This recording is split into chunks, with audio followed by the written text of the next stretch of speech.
Hello बच्चों, नमस्कार। कैसे हैं आप सभी लोग? उम्मीद करता हूँ शानदार, जिंदाबाद, जबरदस्त होंगे, पढ़ाई लिखाई में एकदम मस्त होंगे। मैं कृष्णा सर आप सभी का स्वागत करता हूँ आपके इस प्यारे से प्लेटफॉर्म पे जिसका नाम है यूनिक स्टडी विद कृष्णा में। तो बच्चों, हमने साइंस का जो है 50 दिन 50 मैराथन सीरीज स्टार्ट किया हुआ है। इस मैराथन सीरीज में हमने 2 लेक्चर ऑलरेडी ले लिया है और आज इस मैराथन सीरीज का लेक्चर नंबर 3 है और अध्याय हम लोग 9 पढ़ रहे हैं, जो कि हम आपको बताए थे कि जो साइंस होता है उसके 3 पार्ट होते हैं, फिजिक्स, केमिस्ट्री, बायोलॉजी। तो हमने फिजिक्स स्टार्ट किया हुआ है और वो क्या है, प्रकाश का परावर्तन तथा अपवर्तन। इसका आज भाग 3 है और पिछले वाले हम भाग 2 में बता दें कि क्या पढ़े थे, थोड़ा सा उसके बारे में डिस्कशन कर लेते हैं। भाग 2 में हमने पढ़ा था कि जो भी हमारे दर्पण होते हैं वो 2 तरीके के होते हैं, एक समतल दर्पण होते हैं और एक गोलीय दर्पण होते हैं। फिर समतल दर्पण का प्रतिबिंब किस तरीके से बनता है बताए थे। फिर इसके बाद आपको गोलीय दर्पण के बारे में बताए थे। फिर बताए थे गोलीय दर्पण 2 प्रकार का होता है, एक अवतल दर्पण, एक उत्तल दर्पण। फिर गोलीय दर्पण से संबंधित कुछ परिभाषाओं के बारे में चर्चा किया था, जैसे अक्ष क्या होता है, इस मुख्य अक्ष होता है, ध्रुव क्या होता है। फिर आपको बताए थे मुख्य फोकस क्या होता है, वक्रता केंद्र क्या होता है, वक्रता त्रिज्या क्या होती है, फोकस दूरी क्या होती है। इन सब के बारे में डिटेल में हमने चर्चा किया हुआ था और आपको बताया था कि 2 नंबर में ये जरूर पूछा जाता है। आई बात समझ में? तो आज हम लोग बेहद इंपॉर्टेंट टॉपिक पढ़ेंगे, जो कि हम कल भी बताए थे कि कल वाला आज यानी कि आज वाला लेक्चर काफी इंपॉर्टेंट होने वाला है। अब समझते हैं क्या ये हम लोग को पढ़ना है कि सबसे पहले आपको बता दें कि ये प्रतिबिंब होता क्या है, यानी बार बार प्रतिबिंब अभी बनेगा तो उसके बारे में जान लेंगे। ये प्रतिबिंब 2 प्रकार का होता है, वास्तविक प्रतिबिंब और काल्पनिक प्रतिबिंब। ठीक है, तो उसके बाद फिर हम लोग पढ़ेंगे किरण आरेख से प्रतिबिंब की स्थिति ज्ञात करने के नियम, यानी क्या क्या नियम है कि किस तरीके से किरण आरेख खींचा जाएगा। 3 नियम है उसके, उसको जानेंगे। फिर हम क्या करेंगे, अवतल दर्पण से प्रतिबिंब बनाएंगे, उसकी टोटल 6 स्थितियां आएंगी। फिर वो उत्तल दर्पण से 2 प्रतिबिंब बनाएंगे, उसकी 2 स्थितियां आएंगी, है ना। अब इन 6, 2, 8 स्थितियों में से कोई ना कोई आपके एग्जाम में पूछा जाता है, 2 नंबर 3 नंबर में जरूर पूछा जाता है, 100% पूछा जाता है। इस बात को यकीन करिए आप।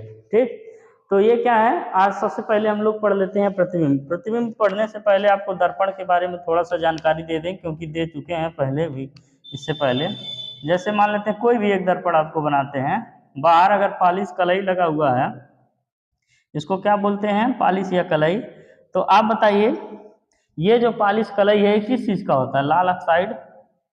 लाल ऑक्साइड का होता है, ऑक्साइड, अथवा क्या होता है, चांदी या पारे की कलई होती है। ठीक, इधर लगी हुई होती है, पॉलिश रहती है या कलई रहती है। फिर परावर्तक तल अंदर की ओर होता है, ये अंदर क्या है, परावर्तक तल है। अंदर कौन सा तल है, परावर्तक तल। फिर इसको हमने बताया था, अभी हर एक चीज को डिस्कस कर दे रहा है। फिर आपको बताया था कि ये जो लाइन खींचा गया है इसको बोलते हैं क्या, मुख्य अक्ष, मुख्य अक्ष बोलते हैं। फिर आपको बताया था कि ये जो बीचों बीच वाला पॉइंट है, परावर्तक तल का मध्य बिंदु, इसको P से डिनोट करते हैं, इसको क्या कहते हैं, ध्रुव कहते हैं। क्या कहते हैं बच्चा लोग, ध्रुव। फिर आपको बताया था अगर मान लेते हैं ये इसे गोला बना दिया जाए तो इसका यहाँ पे केंद्र होगा, इसी को बोलते हैं क्या, C, यानी ये है वक्रता केंद्र, वक्रता केंद्र, ये वक्रता केंद्र है ना। फिर इस गोले की त्रिज्या होती है, तो इस दर्पण की जो त्रिज्या होगी ये R, यहाँ से यहाँ तक R, ये हो जाएगा आपका वक्रता त्रिज्या। क्या हो जाएगा, वक्रता त्रिज्या हो जाएगा। ठीक, इसको कैपिटल R से डिनोट करते हैं। ये सब आपको बता दिए थे, अब इसकी कोई ज़रूरत नहीं है, मिटाते हैं। फिर हमको मेन समझना क्या है कि प्रतिबिंब होता क्या है ना। प्रतिबिंब किरण आरेख कैसे खींचते हैं इसको समझना है। सबसे पहले आपको बता दें प्रतिबिंब होता क्या है। अब ये सब चीजें मिटा देते हैं, ये सब चीजें आपको बताए थे, समझाए थे। सबसे पहले किरण आरेख खींचा जाए।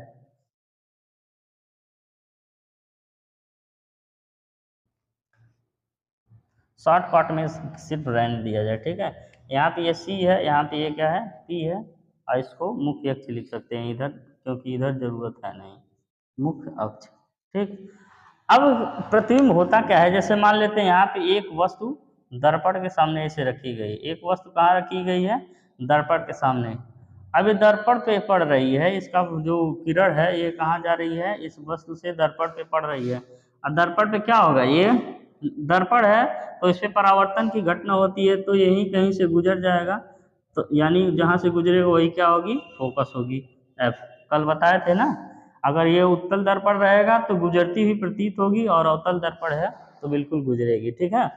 अब फिर इसके बाद एक किरण जो है यहाँ से गुजार देते हैं। अभी क्यों यहाँ से गुजार रहे हैं उसके नियम हम बताएंगे, ठीक। एक किरण यहाँ से जब गुजारेंगे आप लोग, तो ये आके इसे दर्पण पे फिर टकराएगा, तो ये मुख्य अक्ष के समांतर हो जाएगा। कहाँ हो जाएगा, मुख्य अक्ष के समांतर। तो देखिए यहाँ पे ये प्रतिबिंब बन गया बढ़िया सा, ठीक है। तो ये मान लेते हैं ये वस्तु आपका ए था, ये बी था, ए बी वस्तु था, जो इसका प्रतिबिंब बना ए डैश बी डैश, इसका जो प्रतिबिंब बना ए डैश बी डैश, यानी वस्तु इतना बड़ा था और प्रतिबिंब उससे छोटा बना, है ना। तो प्रतिबिंब बना कैसे, यहाँ से किरण गुजरा था, फिर ये दोनों किरण आपस में किसी एक बिंदु पे काट रही है ना, तो जहाँ पे काट रही है वही उसका प्रतिबिंब बनता है। तो प्रतिबिंब की परिभाषा कैसे लिखेंगे, जब वस्तु से प्रकाश किरण गुजरती है तो दर्पण से परावर्तन के पश्चात जिस बिंदु पे आके मिलती है, जिस बिंदु पे आके मिलती है उसी बिंदु, उसी को क्या कहा जाता है, प्रतिबिंब कहा जाता है। या तो अगर ये अवतल दर्पण है तो इसको मिलती है, और अगर उत्तल दर्पण होगा तो क्या होगा, मिलती हुई प्रतीत होंगी, ठीक। तो आइए हम लोग प्रतिबिंब का परिभाषा पढ़ते हैं। लिखिए, जब प्रकाश यानी ये प्रकाश किरण इस तरीके से जा रही है, जब प्रकाश किरणें वस्तु से जाती हैं तो दर्पण से परावर्तन के पश्चात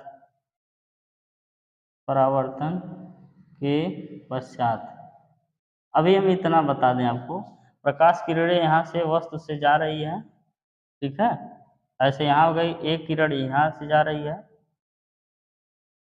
अब ये कहाँ से, फोकस से गुजर जा रही है, तो दर्पण से परावर्तन हो रहा है, दर्पण से परावर्तन हो रहा है, ये इस तरीके से गई, फिर यहाँ पे भी जब आ रही थी तो दर्पण से परावर्तन हुआ, ये इस तरीके से गई।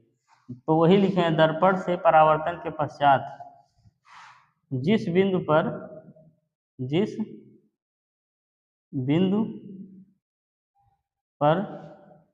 मिलती है जिस बिंदु पर मिलती है, यानी कि अब ये इसे इधर जाने लगा और ये वाला इसे इधर जाने लगा, तो यही बिंदु पे मिला ना, वही उसका क्या हो गया, प्रतिबिंब होगा। जिस बिंदु पर मिलती है वह प्रतिबिंब कहलाता है। वह उस वस्तु का लिख लेते हैं, उस वस्तु का प्रतिबिंब कहलाता है, प्रतिबिंब कहलाता है। बिल्कुल आसान भाषा में आपको समझाए हैं, एकदम पहले डायग्राम बना के फिर वही चीज़ ये लिख दी है, ठीक है। याद करने की कोई बहुत बड़ी आवश्यकता नहीं है, देखिए कैसे याद हो जाएगा ऑटोमेटिक। जब यहाँ पे प्रकाश की किरणें इस वस्तु से होके जा रही हैं, एक इधर से जा रही है, एक यहाँ से जा रही है, तो दर्पण से परावर्तन के पश्चात जिस बिंदु पे आके मिल रही हैं वही क्या है, उस वस्तु का प्रतिबिंब है। अभी एक चीज और हम इसमें ऐड करेंगे, मान लेते हैं ये उत्तल दर्पण है, अवतल दर्पण है, कौन सा दर्पण है, अवतल दर्पण है, अवतल दर्पण, तो इस पे साफ साफ आके मिल रही है, तो ये आपका ये अवतल दर्पण हो गया। इसी तरीके से आप उत्तल दर्पण का भी डायग्राम बना लेंगे। यहाँ पे एक चीज लिख सकते हैं, जिस बिंदु पर मिलती है, यहाँ से लिखिए, जिस बिंदु पर मिलती है या मिलती हुई प्रतीत होती है, ठीक, वह उस वस्तु का प्रतिबिंब कहलाता है। अब हम लोग समझते हैं वास्तविक प्रतिबिंब क्या है और काल्पनिक प्रतिबिंब क्या है। अगर मान लेते हैं कोई भी प्रतिबिंब वास्तव में मिल रहा है तो वही क्या कहलाएगा, वास्तविक प्रतिबिंब। और कोई भी प्रतिबिंब वास्तव में नहीं मिल रहा है, मिलता हुआ प्रतीत हो रहा है, तो वो क्या कहलाएगा, काल्पनिक प्रतिबिंब। ठीक है, तो यहाँ पे लिख देते हैं वास्तविक प्रतिबिंब यदि प्रकाश किरणें वस्तु से जाती हैं तो परावर्तन के पश्चात, परावर्तन या अपवर्तन लिख लीजिए, परावर्तन या अपवर्तन के पश्चात, परावर्तन या अपवर्तन के पश्चात जिस बिंदु पर वास्तव में मिलती हैं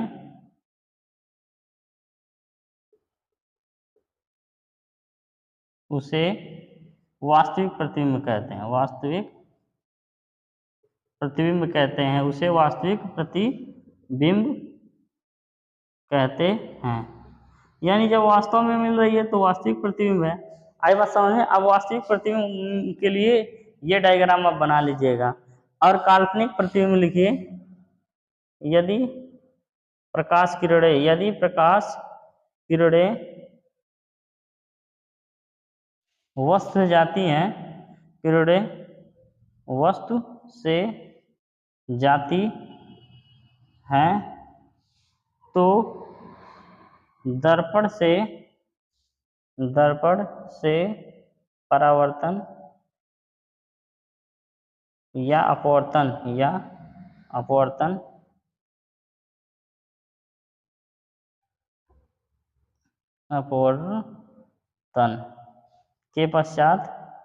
अपवर्तन के पश्चात जिस बिंदु से जाती हुई प्रतीत होती हैं, यानी वास्तव में ये जा नहीं रही, जाती हुई प्रतीत होती हैं, उसे जाती हुई ना लिखिए, जाती हुई मजा नहीं आएगा, मिलती हुई प्रतीत होती हैं, उसे काल्पनिक प्रतिबिंब कहते हैं, उसे काल्पनिक प्रतिबिंब कहते हैं।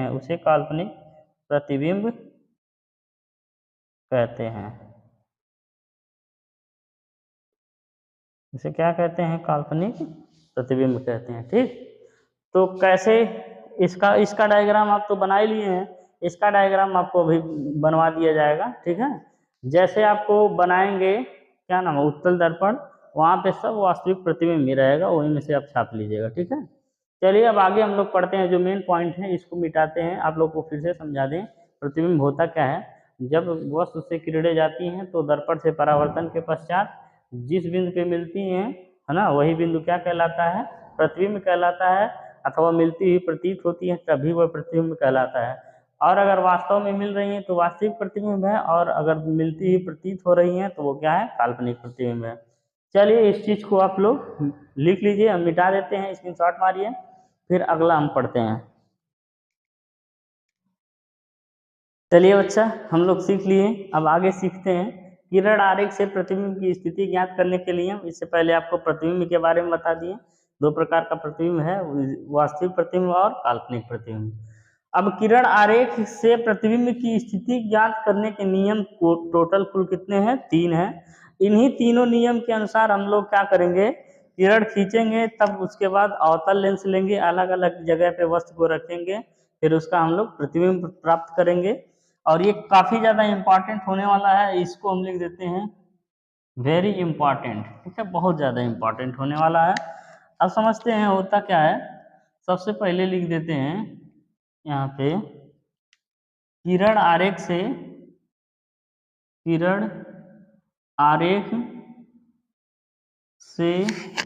प्रतिबिंब की स्थिति ज्ञात करने के कुल 3 नियम है। कितने नियम है? 3 नियम हैं। यानी कहाँ कहाँ से हम किरण को गुजार सकते हैं वही हम समझेंगे। तो पहला नियम जो है, पहला लिखेंगे। अब देखिए पहला कौन सा नियम है। जैसे मान लेते हैं ये आपका ये अवतल दर्पण है, ठीक। ये आपका क्या है? अवतल दर्पण है। इसके बाहरी पृष्ठ पे क्या है? पॉलिश या कलई लगा हुआ है। और अंदर वाला पृष्ठ कैसा है? परावर्तक तल है। अब थोड़ा सीधा बनो जी, आप लोग सीधा सीधा इस पट्टी से बनाते रहिएगा। मान लेते हैं यहाँ पे इसका केंद्र है और यहाँ पे इसकी आधी दूरी पे फोकस होता है, ठीक। यहाँ पे मान लेते हैं इसका पोल है। अब होता क्या है, अगर वस्तु कोई यहाँ पे है, ये आपका ए और ये आपका बी, ए बी अगर वस्तु है, इस वस्तु को ये आपका ये कौन सा है? मुख्य अक्ष। इसको क्या बोलते हैं आप लोग? मुख्य अक्ष। तो अगर पहला नियम यही है कि अगर मान लेते हैं इस वस्तु से किरण एक गुजारा जाए जो कि मुख्य अक्ष के समांतर हो। कैसा हो? इस मुख्य अक्ष के समांतर। देखो हर जगह पे दूरी क्या है? समान है। इस तरीके से अगर किरण गुजारा जाए जो कि मुख्य अक्ष के समांतर है, तो दर्पण से परावर्तन के पश्चात तो हमेशा जो है फोकस से गुजरेगी। हमेशा कहाँ से गुजरेगी? फोकस से गुजरेगी। कभी भी वक्रता केंद्र से नहीं गुजरेगी। हमेशा कहाँ से गुजरेगी? फोकस से। पहला नियम यही है। समझ में आ रहा होगा? पहला नियम क्या है कि अगर मान लेते हैं वस्तु से प्रकाश की किरणें जब मुख्य अक्ष के समांतर जाती हैं, तो दर्पण से परावर्तन के पश्चात हमेशा कहाँ से गुजरती हैं? फोकस, ठीक। अब दूसरा नियम देखिए क्या है, वहां पे लिख देते हैं, यहाँ पे दूसरा नियम लिख रहे हैं। ऐसा है, एक एक करके पढ़ते हैं। अभी यही चीज अगर मान लेते हैं अवतल उत्तल दर्पण के लिए हो, अब यही अंदरवा पॉलिश या कलई लगा हुआ रहे, दोनों दर्पण के लिए एक साथ समझ लीजिए। अब उत्तल दर्पण के लिए होगा तो यही आपका मुख्य अक्ष होगा, लिखाया ही है, ठीक। यहाँ पे आपका ध्रुव होगा, यहाँ पे आपका फोकस दूरी होगा, यहाँ पे आपका केंद्र होगा। अब कोई प्रकाश की किरण यहाँ पे अगर मान लेते हैं वस्तु है, ये वस्तु है, इतना बड़ा, एक ए है एक बी है, ए बी कोई वस्तु है। अब आ रही है तो बताओ इस बगल सीधे जाएगा? बिल्कुल नहीं जाएगा। ये क्या हो गया? परावर्तित होगा। हमेशा परावर्तन होता है। तो जब परावर्तित हो जाएगा तो ये किरण आ रही थी उधर चली गई, सीधे सीधे मिला नहीं मिला, लेकिन यहाँ पे आपका जो फोकस है उससे मिलती हुई प्रतीत होगी, यानी फोकस से ही जाती हुई क्या होगी? प्रतीत होगी। समझ में आया कि नहीं? ठीक, ये फोकस से जाती हुई क्या होगी? प्रतीत होगी। हमेशा कभी भी जब प्रकाश की किरण वस्तु से होकर गुजरेगी, मुख्य अक्ष समांतर रहेगी, तो परावर्तन के पश्चात हमेशा फोकस से गुजरेगी, या तो फोकस से गुजरती ही प्रतीत होगी, ठीक। ये पहला नियम है। अब दूसरा नियम हम लोग समझ लेते हैं। इसका डायग्राम बनाते हैं, छोटा छोटा छोटा डायग्राम आप बनाएंगे, आपको शायद दिख रहा होगा।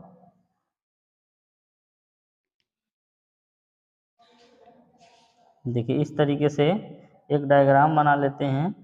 अब पता चलेगा कि कौन सा लेंस दर्पण है। ये आपका कौन सा दर्पण है? अवतल दर्पण है, ठीक। ये कौन सा दर्पण है? अवतल दर्पण। और ये भी आपका क्या है? अवतल दर्पण। दूसरा नियम लिख रहे हैं, ठीक। ये कौन सा दर्पण है? उत्तल दर्पण। अब यहाँ पे दूसरा नियम एक और बनाते हैं हम लोग, उत्तल दर्पण वाला।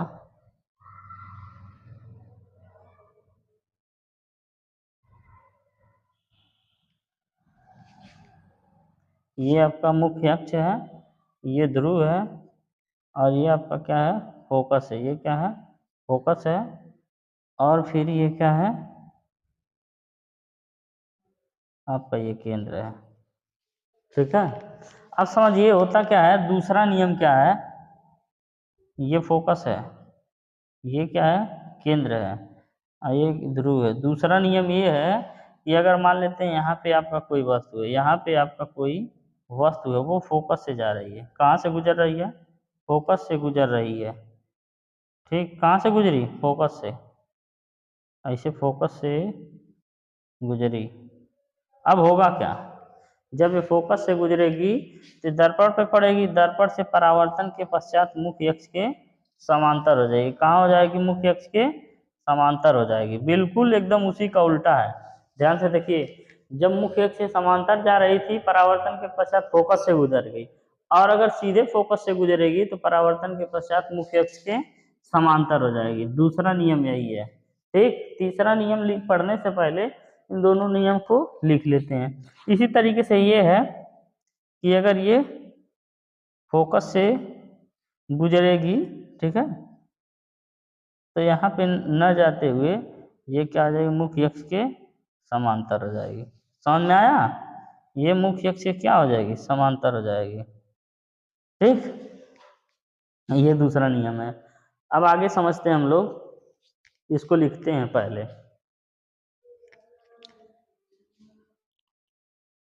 क्या हो जाएगा, पहला नियम, जब प्रकाश किरणें, जब प्रकाश किरणें वस्तु से गुजर, मुख्य अक्ष के समांतर, मुख्य अक्ष के समांतर, मुख्य अक्ष के समांतर जाती हैं, तो दर्पण से दर्पण से परावर्तन परावर्तन के पश्चात हमेशा कहाँ से गुजरती हैं, फोकस से गुजरती हैं, फोकस से गुजरती हैं। तो पहला नियम आप लोगों ने समझ ही लिया बढ़िया से, आई बात समझ में। अब दूसरा लिखते हैं हम लोग, नियम सेकंड। इसको इधर निपटाया जाएगा। लिखिए, प्रकाश किरणें जब प्रकाश किरणें वस्तु से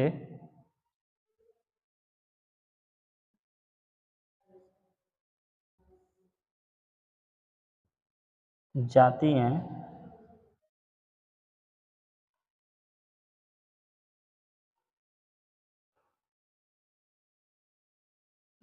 तो फोकस से गुजरती हैं, ऐसे नहीं लिखिए, ऐसे नहीं सही है। वस्तु से जाने वाली प्रकाश किरणें, वस्तु से जाने वाली प्रकाश किरणें जब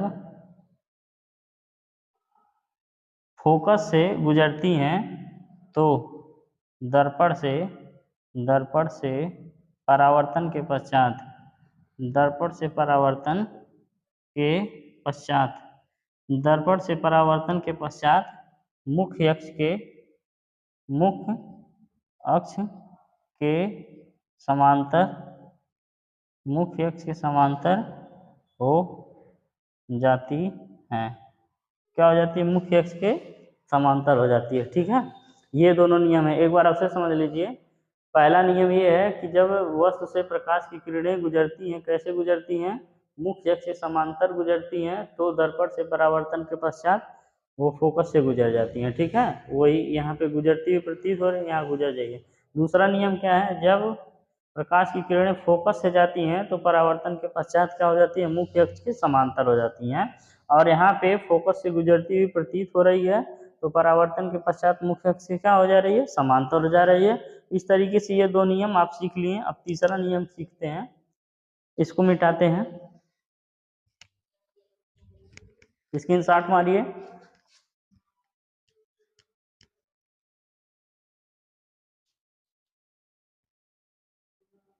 यही से बना होना है, बना रहने दीजिए।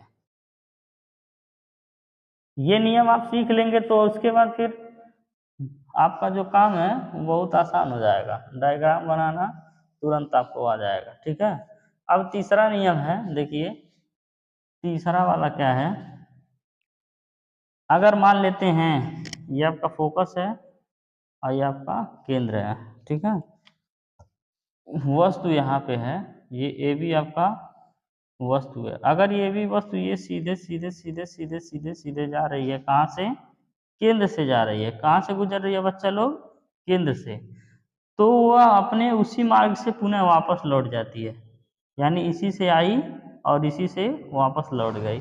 ये है तीसरा नियम। ठीक है, तीसरा नियम क्या है, जब प्रकाश किरणें वस्तु से होकर जाती हैं, केंद्र से होकर जाती हैं, तो दर्पण से परावर्तन के पश्चात पुनः क्या होती हैं, उसी मार्ग से वापस लौट जाती हैं। लिख लीजिए, जब प्रकाश किरणें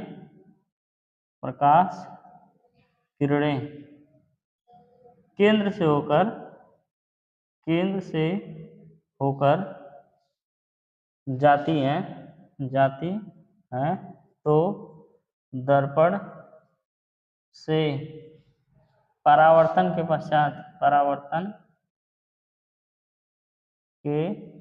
पश्चात पुनः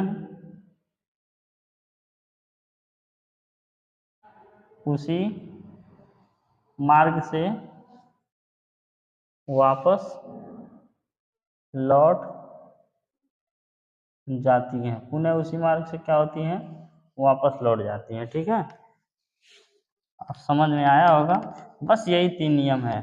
तो आइए इसको भी बना लिया जाए, छोटा सा डायग्राम। ये उत्तल लेंस है, ठीक है, उत्तल लेंस, वो उत्तल लेंस कह रहे हैं, उत्तल दर्पण है। अब आप एक चीज समझ लो, जब दर्पण पढ़ोगे तो अवतल दर्पण का बहुत बड़ा रोल है, लेकिन जब लेंस पढ़ोगे तो उत्तल लेंस का ज़्यादा बड़ा रोल है। ठीक है, अब यहाँ पे ये फोकस है, यहाँ पे ये केंद्र है, यहाँ से जो वस्तु जा रही है तो इसी मार्ग से ये वापस लौट जाएगी। ठीक है, तो आपको ये चीज़ समझ में आया होगा। ये आपका क्या है, पोल है, ये आपका फोकस है, ये आपका केंद्र है, बना तो है। तो इस तरीके से ये 3 नियम है। पहला नियम क्या था कि अगर मान लेते हैं मुख्य अक्ष से समांतर जाती है तो परावर्तन के पश्चात वो क्या होती है, फोकस से गुजर जाती है। दूसरा नियम था फोकस से जा रही है तो परावर्तन के पश्चात मुख्य अक्ष से समांतर हो जाती है। और तीसरा नियम है कि अगर केंद्र से जा रही है तो उसी मार्ग से वापस लौट जाएगी। ठीक है, ये आप लोग इसको लिख लीजिए, स्क्रीनशॉट मारिए, हम इसको बिठा रहे हैं, आगे इंपॉर्टेंट चीज बता रहे हैं। चलो, अब जो है बहुत इंपॉर्टेंट चीज हम लोग पढ़ने वाले हैं, वेरी इंपॉर्टेंट।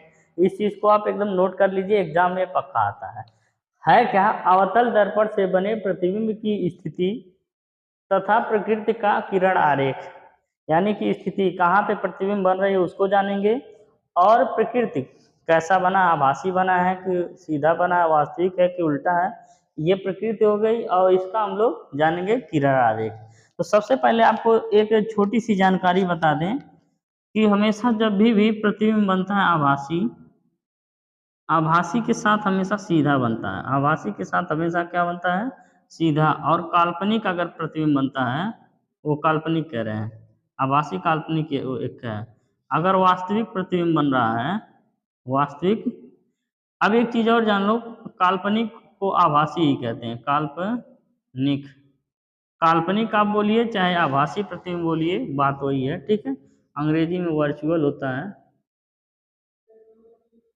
तो हमेशा इसके साथ हमेशा सीधा प्रतिबिंब बनेगा, और वास्तविक के साथ हमेशा क्या बनेगा, उल्टा। वास्तविक के साथ हमेशा उल्टा प्रतिबिंब बनेगा, है ना। वास्तविक को क्या बोलते हैं, रियल इमेज। ठीक, ये चीज एकदम नोट कर लीजिए। अब इसके बाद हम सबसे पहले क्या करेंगे, आपको 6 स्थितियां हैं, 6 स्थिति आपको एक साथ पहले बता देते हैं कैसे कैसे 6 स्थिति पढ़नी है। जैसे मान लेते हैं सबसे पहले कायदे से यहाँ पे एक बनाते हैं आपको, ये कौन सा दर्पण है, आप लोग देख के बता सकते हैं ये कौन सा दर्पण है। दबे हुए भाग पे परावर्तक तल है और इधर भाग पे पालिश अथवा कलई लगी है। तो ये कौन सा भाग है? अवतल दर्पण। कौन सा दर्पण है? अवतल दर्पण। ठीक।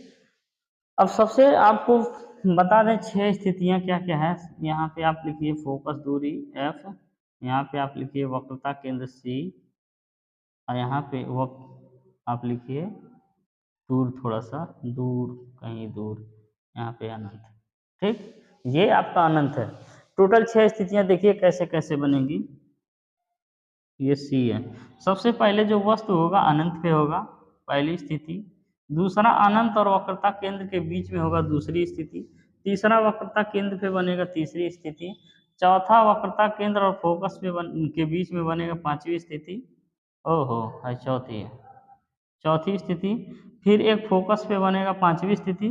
फिर फोकस और जो ध्रुव है इसके बीच में कहीं बनेगा, छठी स्थिति। टोटल 6 स्थितियों में हम लोग पढ़ेंगे कैसे कैसे प्रतिबिंब बनेगा। तो सबसे पहला हम लोग लेते हैं, पहली स्थिति क्या है? जब वस्तु अनंत पर हो। जब वस्तु कहाँ हो? अनंत पर हो। अनंत कैसे लिखाता है जी? अनंत, सही है? नहीं लिखने आ रहा था, इसे लिख दो, अनंत पर हो। ठीक, उसे लिखा है तो सही था। अब देखिए अनंत पे रहेगा तो इसका प्रतिबिंब बनेगा कैसे? आपको किरण खींचने के कितने नियम बताए? 3 नियम। उसी तीनों नियम में से जरूर कोई ना कोई रहेगा। ठीक है, करेंगे क्या? यहाँ से अगर मान लेते हैं ये वस्तु है। अब जब वस्तु है यहाँ से अगर अनंत से जा रही है, इस तरीके से जा रही है मुख्य अक्ष से समांतर, मुख्य अक्ष से समांतर अगर जा रही है तो कहाँ से गुजरेगी? तो ये जो है फोकस से गुजरेगी। पहला नियम ये पढ़े, कहाँ से गुजरेगी? फोकस से गुजरेगी। ठीक है, और अगर मान लेते हैं ये फोकस से ही गुजार दिया जाए, तब फोकस से ही गुजार दिया जाए, ठीक है, तो अब ये क्या हो जाएगा? इसका प्रतिबिंब बन जाएगा इस तरीके से। ठीक, यहाँ पे प्रतिबिंब बना, इसका फोकस पे ही बना। अनंत पे रहता है तो कहाँ पे बनता है? फोकस पे। जहाँ पे काटेगा वही उसका प्रतिबिंब बनेगा। तो आइए इसको लिखते हैं, कैसे लिखेंगे? दर्पण एकदम जो है लिखने का तरीका आप सोच लीजिए, जैसे हम बता रहे हैं वही एक लाइनिया में हम सब हर एक स्थिति को बता देंगे कैसे लिखना है। लिखते हैं अवतल दर्पण की इस स्थिति में, अवतल दर्पण की इस स्थिति में, किस स्थिति में? इस स्थिति में जब वस्तु अनंत पर हो। इस स्थिति में वस्तु का प्रतिबिंब, वस्तु का प्रतिबिंब, वस्तु का प्रतिबिंब। अब आपको बता दें, अगर ये दर्पण है, दर्पण के उस तरफ अगर बनता है तो वो होता है वास्तविक, और दर्पण के पीछे बनता है तो होता है क्या? आभासी। ठीक, तो वस्तु का प्रतिबिंब कैसा बनेगा? वास्तविक, वास्तविक। चलो आप लोग बताओ कमेंट करके, वास्तविक के साथ कैसा प्रतिबिंब बनता है? उल्टा बनता है, सीधा बनता है? वास्तविक के साथ हमेशा क्या होता है? उल्टा। वास्तविक तथा उल्टा, तथा उल्टा। और आगे क्या लिखेंगे? अवतल दर्पण की इस स्थिति में वस्तु का प्रतिबिंब वास्तविक तथा उल्टा बनता है, तथा आकार में, तथा आकार में वस्तु से बहुत छोटा, वस्तु से बहुत छोटा। कितना छोटा? बिंदु के आकार का। किसके आकार का? बिंदु के आकार का बनता है। ठीक, यानी कि यहाँ पे जो प्रतिबिंब बना है इसे फोकस पे बना है, बिंदु के आकार का है। ये आपका क्या है? मुख्य अक्ष है। ठीक, तो पहली स्थिति हो गई, लिखेंगे कैसे? अवतल दर्पण की इस स्थिति में वस्तु का प्रतिबिंब वास्तविक, उल्टा तथा आकार में वस्तु से छोटा बनता है। यहाँ पे कामा कर लीजिए, वास्तविक, उल्टा तथा आकार में वस्तु से छोटा बनता है। कितना छोटा? बिल्कुल बिंदु के आकार का। कब? जब वस्तु अनंत पे रहेगा। अब दूसरी स्थिति हम लोग पढ़ते हैं, जब वस्तु, दूसरी स्थिति कहाँ रहेगी? ये आपका अनंत है, ये वक्रता केंद्र है इसी के बीच में। जब वस्तु अनंत अनंत तथा वक्रता केंद्र C के बीच में हो, ठीक है। अनंत और वक्रता केंद्र के बीच में हो। अब इसके लिए हम लोग एक बेहतर डायग्राम बनाए, बहुत बढ़िया सा। ठीक, यहाँ पे पॉलिश वॉलिश लगाइए, कलाई वलाई लगाइए।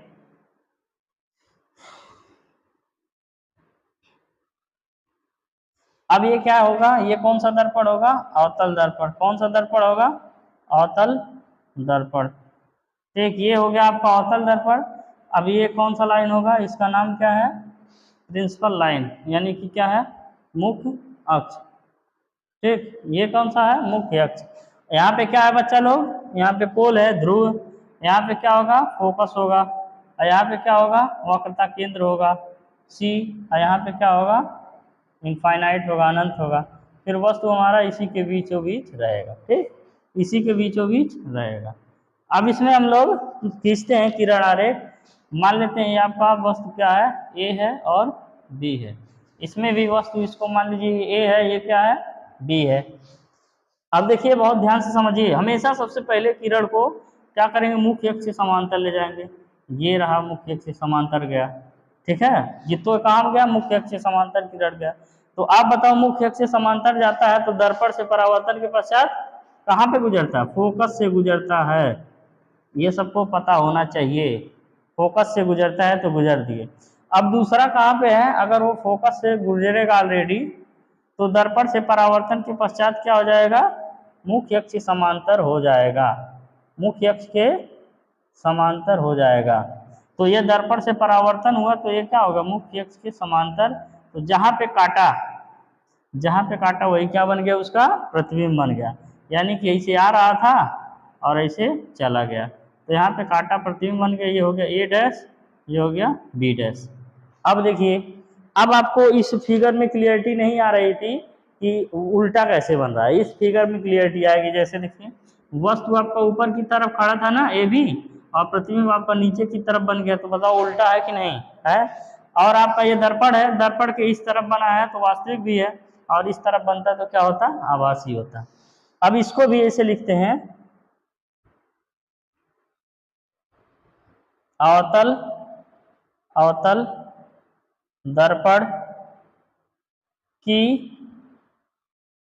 दर्पण की इस स्थिति में वस्तु का प्रतिबिंब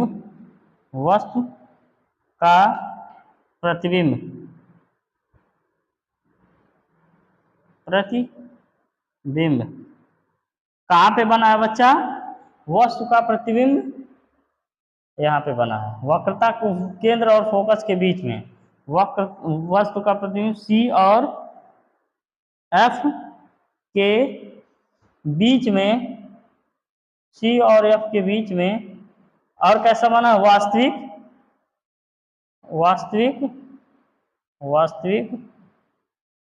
और वास्तविक के साथ उल्टा, वास्तविक उल्टा।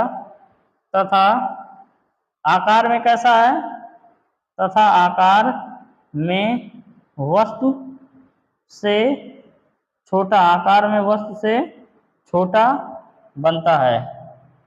ठीक है, आकार में वस्तु से छोटा बनता है। ये वाला जो लाइन लिखे हैं आप, थोड़ा सा गलती हम लोग लिख दिए हैं। वस्तु का प्रतिबिंब, इससे पहले आपको लिखना पड़ेगा कहाँ पे बना है? फोकस पर। वस्तु का प्रतिबिंब फोकस पर। अब लिखेंगे वास्तविक, यानी पहले आपको बताना तो पड़ेगा कहाँ पे बना है। वास्तविक, फिर उल्टा, तथा आकार में वस्तु से छोटा। अब यहाँ पे क्या है? C और F के बीच में वास्तविक तथा उल्टा, और आकार में क्या होगा?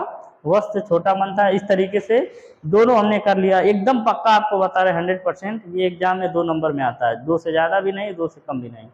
यही बस आपको एक कोई दे देगा, कहेगा जब वस्तु अनंत पे हो तो उसके लिए क्या करो, स्थिति, प्रकृति और किरण आरेख खींचिए। ठीक, या तो दे देगा जब वस्तु अनंत और वक्रता केंद्र के बीच में हो, या तो अगली स्थिति देखिए तीसरा क्या है, जब वस्तु अनंत पे ना हो, वक्रता केंद्र पे हो। कहाँ पे हो, वक्रता केंद्र पर हो, वक्रता केंद्र यानी सी पर हो। ठीक है, ये कौन सी स्थिति हो जाएगी, 1 2 3, तीसरी स्थिति। ठीक है, यानी वस्तु हमारा यहाँ से शिफ्ट हो गया, अब कहाँ आ गया, ये यहाँ पे आ गया। कहाँ पे आ गया, वस्तु यहाँ पे आ गया। तो जब वस्तु यहाँ पे आया तो इस तरीके से ये क्या होगा, किरण जाएगा, इसे गया, ये आपका ए है क्या है, बी है। अब ए भी यहाँ से खत्म। ठीक, और उसके बाद फिर अगला क्या होने वाला है, ध्यान से समझिएगा। ये किरण आया यहाँ से तो जा ही रहा है, जाने दीजिए, जो जाता है उसे जाने दीजिए। ठीक, अब इसके बाद जो नहीं जा रहा उसको भी जाने दीजिए। क्या करेंगे, यहाँ से हम लोग थोड़ा सा मिस्टेक है, इसको बिल्कुल सीधा सीधा बनाएंगे, है ना। आप लोग बहुत बढ़िया से सीधा सीधा बनाइएगा। अब यहाँ पे ये होगा, अब इसको काटने दीजिए। ठीक है, ये कहीं ना कहीं काटा आके, कहाँ काटा, यहाँ पे काटा। अब इसको जब मिलाएंगे, इसको जब मिलाएंगे तो यहाँ पे मिलेगा। ठीक, तो आपका प्रतिबिंब कहाँ बना, जब केंद्र पे था वस्तु तो आपका प्रतिबिंब भी केंद्र पे ही बना, लेकिन वस्तु ए भी ऊपर था और जो प्रतिबिंब हुआ ए डैश बी डैश वो कहाँ पे बना, नीचे। अब देखिए जितना बड़ा प्रतिबिंब ये था उतना बड़ा प्रतिबिंब ये भी बनता है। ठीक है, अगर आपका छोटा बड़ा है तो डायग्राम सही से नहीं खींचे हैं, इस प्रतिबिंब तस्वीर रख के खींचिएगा बढ़िया से। अब देखिए हमारा डायग्राम बन के तैयार है। कब, जब वस्तु वक्रता केंद्र पे हो तो हमारा जो प्रतिबिंब बनता है वो वक्रता केंद्र पे ही बनता है। और कैसा वो होता है, इस तरफ है तो वास्तविक और नीचे है तो उल्टा, वास्तविक उल्टा, और आकार में जितना बड़ा वस्तु है उतना बड़ा प्रतिबिंब है। ठीक, तो क्या हुआ, अवतल दर्पण की इस स्थिति में देखो कितना फायदा हुआ, हाईलाइन आपको लिखना ही नहीं है, सब में कॉमन है। अवतल दर्पण की इस स्थिति में वस्तु का प्रतिबिंब यही लिख देना है, कहाँ पे बनता है, फोकस की जगह ही कहाँ है, वक्रता केंद्र पर, वक्रता केंद्र पर वास्तविक बनता है, उल्टा बनता है, तथा आकार में वस्तु से कैसा बनता है, आकार में वस्तु से छोटा बनता है कि वस्तु के बराबर बनता है, आकार में वस्तु से छोटा बनता है कि वस्तु के बराबर बनता है, बताइए। वस्तु के बराबर, आकार में वस्तु के बराबर बनता है, बन रहा है ना, वस्तु के बराबर बनता है। तीसरी स्थिति हो गई, कितना जल्दी हो गया, मिटाना ही नहीं है ना। अब अगला आता है चौथा, कौन सा आता है, चौथा। चौथा है, देखिए कर क्या रहे हैं, वस्तु धीरे धीरे इधर आ रही है, प्रतिबिंब धीरे धीरे इधर से उधर जा रही है। ठीक है, अब वस्तु सी से यहाँ आएगा। ठीक है, अब इसको शिफ्ट करते हैं हम लोग, बिल्कुल। अब यहाँ पे जहाँ प्रतिबिंब बना था इससे पहले, अब हम लोग वस्तु रखते हैं ये सी और एफ के बीच में, यानी कि यहाँ पे सी और एफ के बीच में, यानी कि यहाँ पे रखते हैं। ये आपका ए है, ये आपका क्या है, बी है।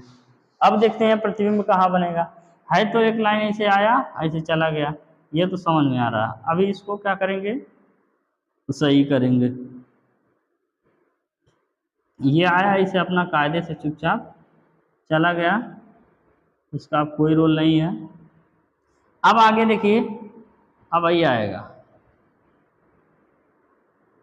ये इधर से आएगा। ठीक है, फोकस से जाएगा तो दर्पण पे पड़ेगा, फिर परावर्तन होगा, परावर्तन के पश्चात कहाँ, मुख्य अक्ष के समांतर हो जाएगा। कहाँ पे हो जाएगा, मुख्य अक्ष के समांतर हो जाएगा।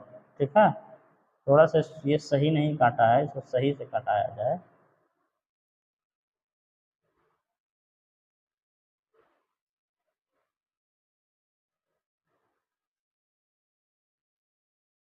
अब देखिए ये क्या है, वक्रता केंद्र, जो आपका वक्रता केंद्र है और जो अनंत है, वक्रता केंद्र और अनंत के बीच में बना। है ना, यानी सी ये है, ये सी के इधर पीछे बना, तो ये क्या अनंत है, ये क्या वक्रता केंद्र के बीच में बना। कब? जब हमारा वस्तु वक्रता केंद्र और फोकस के बीच में था। ठीक, तो लिखने का पैटर्न वही है, अवतल दर्पण की इस स्थिति में वस्तु का प्रतिबिंब कहाँ पे बना? अनंत, और वक्रता केंद्र सी के बीच में वास्तविक उल्टा तथा आकार में वस्तु से। अब बताओ, वस्तु इतना बड़ा है, अब प्रतिबिंब ए डैश बी डैश, प्रतिबिंब क्या हो रहा है? काफी बड़ा बन रहा है, तो वस्तु से बड़ा बनता है, वस्तु से बड़ा बनता है। बस हो गया, तो हो गया चौथा भी। ठीक है, बिल्कुल आसान है, कोई चिंता वाली बात नहीं है। अब इसके बाद हम लोग पढ़ेंगे बच्चा लोग पांचवा। पांचवा अब क्या करेंगे? अभी देखो ये केंद्र पे था, फिर बीच में आया, फिर अब कहाँ पे आ जाएगा? फोकस पे। ठीक है, अब सिर्फ और सिर्फ फोकस पे आ जाएगा, तो इसको बहुत ध्यान से समझिए।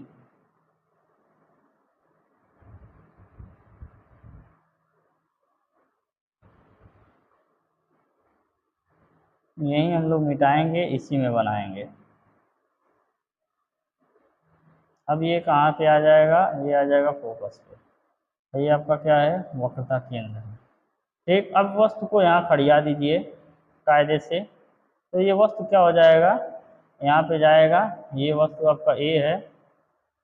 ठीक, फोकस साइज बना देते हैं, एक काम करते हैं, ये सब नीचे लिख देते हैं, केंद्र, अनंत, और ये फोकस, और ये पी, सब नीचे आ गया। ठीक है, अब जब वस्तु यहाँ पे ए है, ये बी है, तो यहाँ से जब आएगा मिरर से टकराएगा, तो हमेशा जब मिरर से टकराता है तो कहाँ पे जाता है? फोकस से गुजर जाता है। गुजरने दीजिए, गुजरना भी जरूरी था। अब देखिए, अब इसके बाद अब इसका कहाँ है? फोकस से दूसरा हम किरण ले जाते थे, तो फोकस से ले जा ही नहीं सकते हैं, लेकिन हमारे पास एक बढ़िया सा इलाज है, बढ़िया सा इलाज है। वो इलाज कौन सा है? केंद्र, केंद्र है ना।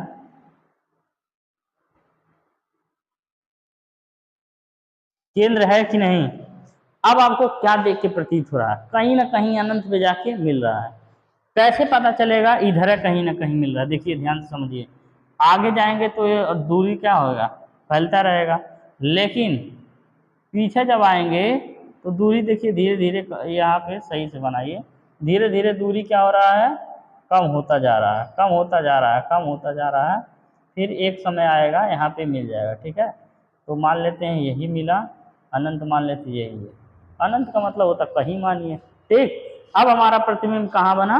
बिल्कुल अनंत पे, शायद उसमें दिख भी नहीं रहा होगा। ठीक है, वो वीडियो कट गया होगा, तो यहाँ पे क्या मिला? अनंत पे आके।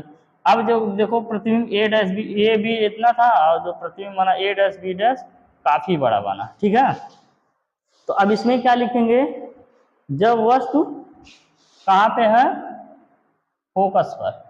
जब वस्तु फोकस, फोकस यानी एफ पर है, तो प्रतिबिंब हमारा क्या बन रहा है? अवतल दर्पण की इस स्थिति में वस्तु का प्रतिबिंब, वस्तु का प्रतिबिंब वक्रता केंद्र की जगह कहाँ पे बन जाएगा? अनंत पर। वह अनंत, अनंत पर, अनंत पर वास्तविक उल्टा तथा आकार में वस्तु से छोटा बनेगा कि बड़ा बनेगा कि बराबर बनेगा? वस्तु से बहुत बड़ा बनता है, वस्तु से बहुत बड़ा बनता है, बहुत बड़ा बनता है।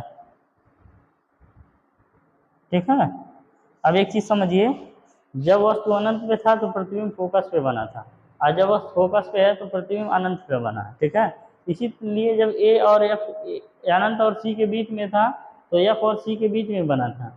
फिर जब सी पे आया तो वो भी सी पे प्रतिबिंब बने, सी और एफ के बीच में आया तो सी और अनंत के बीच में बन गया। फिर जब फोकस पे आया तो अनंत पे बन गया। अब सब बराबर हो गए। अब एक और स्थिति है, छठवीं स्थिति है, क्या समझते हैं? जब वस्तु ये F और P के बीच में हो, यानी कि फोकस, जब वस्तु फोकस तथा ध्रुव, क्या बोलते हैं इसको? ध्रुव P के बीच में हो। अब हमारा जो वस्तु होगा वो कहाँ पे रहेगा? इसको तो लगभग ज़्यादा मिटाना ही पड़ेगा, क्योंकि यहाँ पे कुछ अलग ही होने वाला है अब की बार कुछ अलग होने वाला है। अभी पांचों में सिर्फ और सिर्फ कैसा प्रतिबिंब बना है, वास्तविक बना है ना, और क्या बना, उल्टा। इसमें देखिए आभासी बनने वाला है। कैसे, देखिए ये आपका क्या है, ये सी है, ये आपका क्या है, इतना नचकेरे अब तो रहता नहीं होगा, ये आपका यप है, ये आपका इनफाइनाइट है।